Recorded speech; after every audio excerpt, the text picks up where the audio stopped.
वाहिगुरु जी का खालसा, वाहिगुरु जी की फतेह, सतनाम श्री वाहिगुरु। आप सबको और आपके परिवार को 13 तारीख की विसाखी की शुभ पर्व की बहुत ढेर सारी शुभकामनाएं। और मैं यही मंगल कामनाएं करती हूँ कि ये शुभ दिन आपके लिए भी शुभमय और मंगलमय रहे और बाबा जी सबके घरों में खुशियाँ बरसाएं। तो आज के दिन हम अपने जो भी पूज्य स्थल है हमारे घर में जो बना हुआ है उसको हम पूजते हैं और वहाँ पे नया झंडा चढ़ाते हैं। तो हम सब परिवार मिलके, हमारे ताया जी की फैमिली, हमारी फैमिली, हमारे चाचा जी की फैमिली, सब मिलकर और हम नए झंडा चढ़ाने की तैयारियां कर रहे थे। तो हमने नया झंडा लिया और नए वस्त्र पहनाए और आगे उस झंडे को हमने अपनी जगह पे चढ़ाया और विराजित किया। और यही बाबा जी से दुआ की कि सबके घरों में खुशियां बनी रहें और बाबा जी सबके ऊपर अपना हाथ बनाए रखें।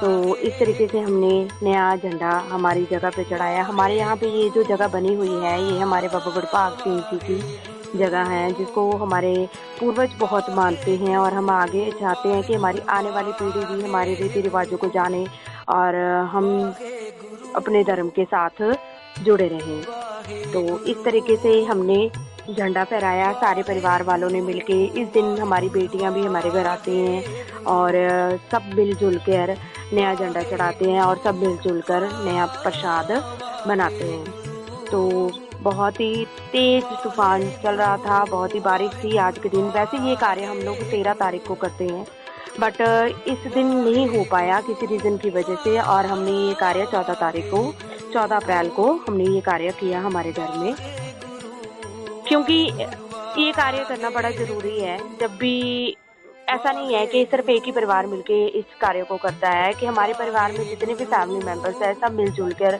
इस कार्य को करते हैं और नया झंडा चढ़ाते हैं हमारे घर में।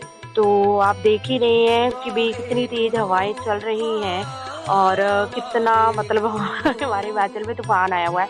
बहुत ही मतलब गर्मियों के दिनों में भी बहुत ही ठंडा मौसम हो गया था आज के दिन। और क्योंकि इस दिन जो है बारिश हो रही थी और हवा भी बहुत तेज चल रही थी, जिसकी वजह से ठंड बहुत लग रही थी। तो इस दिन हम लोग वैसे चूल्हे वाला कमरा जलाते नहीं थे और आज हमने आग भी जलाई, कोई ठंड बहुत लग रही थी इस दिन। तो अभी हम ये दूसरा झंडा चढ़ाने की तैयारी कर रहे हैं। आप देख ही रहे हैं कि हम लोग पहले क्या करते हैं कि भी जो भी पानी के साथ फिर उसके बाद जल के साथ फिर चरणामृत के साथ हम लोग सब हाथ लगाते हैं परिवार वाले और कोशिश यही दुआएं करते हैं कि सब पे बाबा जी अपना हाथ बनाए रखें। और इस तरीके से पहले हम इसको हाथों के साथ फिर चरणामृत के साथ हमारा जो भी झंडा है उसको देते हैं, फिर उसके बाद उसको नया जो भी कपड़ा है चढ़ाया जाता है। तो इस तरीके से ये कार्य किया जाता है हमारे यहाँ पे और सब परिवार वाले मिलजुल के खड़े हैं और इस कार्य को कर रहे हैं। और हमारे बच्चे भी साथ हैं और हम लोग भी और हमारे पूर्वज हमारे जो बुजुर्ग हैं वो भी हमारे साथ ही मिलजुल के इस धर्म की आस्था के साथ जुड़े होते हैं और इस कार्य को करते हैं। तो सब के घरों में बाबा जी खुशियां बनाए रखें, सब पे अपनी मंगलमय करें। और मेरे प्यारे फॉलोअर्स जो मेरी वीडियोस को देख भी रहे हैं, बाबा जी उन पे भी अपनी कृपा बनाए रखें। हम यही मंगल कामनाएं सबके लिए करते हैं और यही दुआएं करते हैं कि सबके घरों में खुशियां बनी रहें और बाबा जी हमेशा अपना हाथ सबके ऊपर बनाए रखें। तो ये जो हमारे यहाँ जो जगह बनी हुई है ये हमारे ताया जी के घर पे बनी हुई है। मैंने अपनी पुरानी वीडियोस में भी इसके बारे में बताया था। तो ये जो जगह हमने हमारे ताया जी के घर पे है और इस पे हमने ये वैसे बेसिकली हमारी बाबा बड़भाग सिंह की जगह है। बाबा बड़भाग सिंह जी को हमारे परिवार बहुत मानता है और उसी के नाम का ये झंडा चढ़ाया जाता है, फिर जिसको मैणी वाला गुरुद्वारा भी कहा जाता है। क्योंकि और इसके बाद हमारे यहाँ सारे शक्तिपीठ हमने विराजित किए हुए हैं यहाँ पे। बाबा बालक रूपी का, बाबा बालक नाथ का, अवा देवी मंदिर का और जितने शिवलिंग जी, जितने भी मतलब देवी देवताएँ हैं, सबसे के शक्तिपीठ हमने शक्ति स्थल मतलब शक्ति पिंड जो भी है हमने यहाँ पे विराजित किए हुए हैं। हमारे घर में कोई भी खुशी हो, गमी हो, सबसे पहले इसी जगह को पूजा जाता है, उसके बाद हम कहीं और जाते हैं। तो ये जगह हमारे लिए बहुत ही मूल्यवान है और हम लोग सब इस जगह के लिए मतलब इस जगह को बहुत ही मानते हैं। ये हमारे लिए हमारे मंदिर के समान है और हम अपने मंदिर को हमेशा यही चाहते हैं कि हमारे बच्चे भी आगे इसी आस्था के साथ जुड़े रहें और अपने धर्म के साथ जुड़े रहें। तो इसी वजह से हम लोग ये सारे मिल-जुल के करते हैं और हमारी बेटियां भी इस दिन आती हैं और प्रसाद बनाने में अपना योगदान देती हैं और सब मिल-जुल के प्रसाद जब बनाया जाता है तो सब मिल-जुल के योगदान करते हैं और प्रसाद को बनाया जाता है।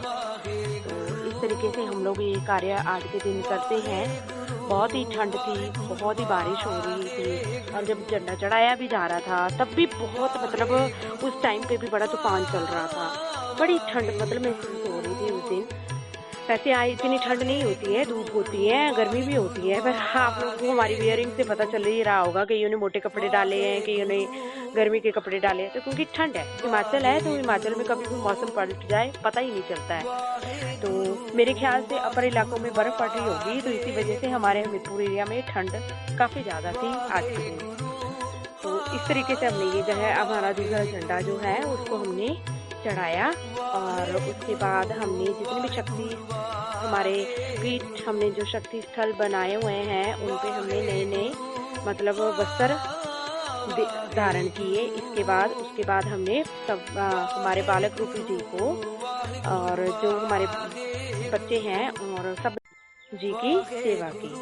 वो भी मैं आपको आगे आपको पता चल जाएगा हम लोग कैसे इसकी सेवा करते हैं। तो इस तरीके से हम लोगों ने झंडा चढ़ाया और आपको आज का मौसम भी साफ-साफ दिख रहा होगा और पता चल रहा होगा कि हमारे यहाँ मौसम कैसा है, मतलब ठंडा-ठंडा मौसम चल रहा है, तो महसूस ही नहीं होती कि गर्मियाँ आ गई हैं हमारे यहाँ पे, कभी भी मौसम पलट जाए पता ही नहीं चलता है।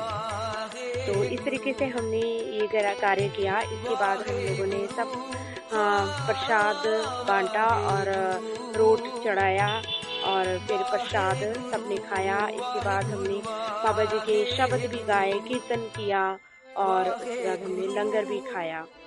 तो इस तरीके से हमारा आज का दिन रहा और सबने बाबा जी का आशीर्वाद लिया। अब इसके बाद हम लोग सब मिल-जुल के हमने हमारे जो बालक रूपी जी हैं उनको हमने आटा लगाया और जब हम बालक रूपी जी की सेवा जब भी करते हैं तो इसी तरीके से करते हैं। आटा और हल्दी मिला के हम लोग सब मिलके हमारे बालक रूपी का जो भी हमने शक्ति चिन्ह बनाया है उस पे हम उनको चढ़ाते हैं और मलते हैं। तो इस तरीके से सब परिवार वालों ने मिलके ये कार्य भी किया और हम लोग कोशिश करेंगे आगे आने वाले दिनों में हम जाने की बाबा बालक रूपी जाएंगे। और यहीं से मेरा व्लॉग एंड होता है। Take care, bye bye.